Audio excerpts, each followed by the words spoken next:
The LG G7 ThinQ is the latest iteration of LG's G series of smartphones, and this device comes with many of 2018's must-have specs. But before we get into the specifications, let's talk about the design. It has a two-sided glass design curving smoothly toward the frame, where you'll find the power button, speaker grill, USB-C port, headphone jack, and a new Google Assistant button, plus the volume up and down buttons. Around the back, you have a vertical dual camera setup right above the fingerprint scanner. Normally the power button would be located with the fingerprint scanner, but LG claims this was moved due to consumer feedback, plus I'm sure they wanted to make the phone thinner. It isn't a bad change, although LG enthusiasts will have a big learning curve here. It's tough though. The magnesium frame has an improved I-beam construction, which should help dissipate shocks from any drops. It's not only military standard compliant, but it also has IP68 water resistance, so no worries if it gets wet. The most noticeable change happens to be the display. This time around, LG opted for the now infamous iPhone X style notch at the top of the display to accommodate the front-facing camera and sensors. It's a controversial design choice, even though it's becoming increasingly popular among manufacturers. But hey, at least it's a good display. The 6.1-inch high-resolution LCD screen is gorgeous and easily among the best non-OLED panels you can find. Colors are rich and vibrant and provide a pleasing viewing experience. One benefit of LCD screens are the brightness levels.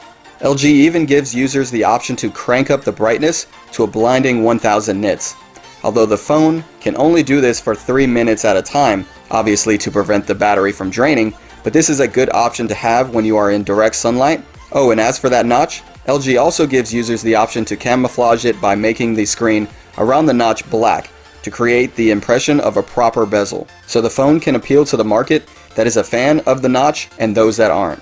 One of the G7's most unique features is actually its audio. For years, LG has been perfecting its audio technology like 32-bit quad DAC headphone jacks, but now the company is announcing a feature called Boombox. This allows the body of the phone to amplify the volume with a distinct audio punch coming from the center of the phone to boost the speaker output. It definitely works, bringing a louder and fuller sound that other single speaker devices can't match.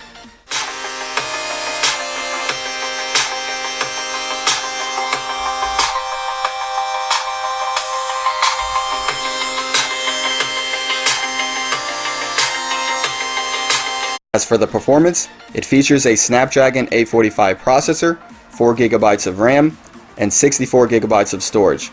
Given those specs, you'd expect the G7 to be a performance beast, and fortunately it is. Whether it's the CPU or GPU, there is definitely a sharp improvement compared to last year's performance. It can be a little difficult to measure real-world performance, but everyday tasks and even gaming have yet to see any hiccups. G7 is completely in line with the performance you expect from this year's high-end flagship phones.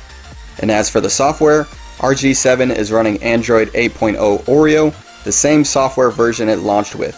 The user experience has changed slightly. The app drawer opens with a swipe up now, icons have been modernized, and there is slightly less bloatware. The addition of your Google News feed with a swipe right from the main page is a nice touch from stock Android. LG states that they work with Google to provide a physical button to activate Google's voice assistant, which I'm a big fan of. It's so much better than Bixby. Hopefully, with the help of the company's new center dedicated to software updates, this phone can start to get the latest versions of software like Android 9's adaptive battery sooner rather than later.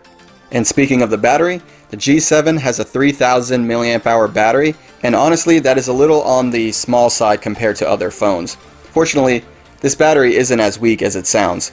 Of course, everyone's battery life will vary depending on usage, but during our testing, the G7 lasts a full day with heavy usage and would only regret not plugging it in before an extended night out on the town.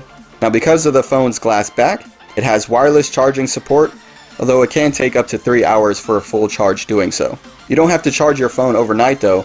In just 1.5 hours, the G7 jumps from 0 to full thanks to Quick Charge 3.0. Now with the cameras getting the most attention in smartphones these days, LG is sticking to its usual offering. A second wide-angle camera providing a spacious field of view to fit more into the shot. Both cameras are 16 megapixels and offer optical image stabilization. While it lacks a monochrome lens or a telephoto lens, it makes up for it in sheer quality and precision.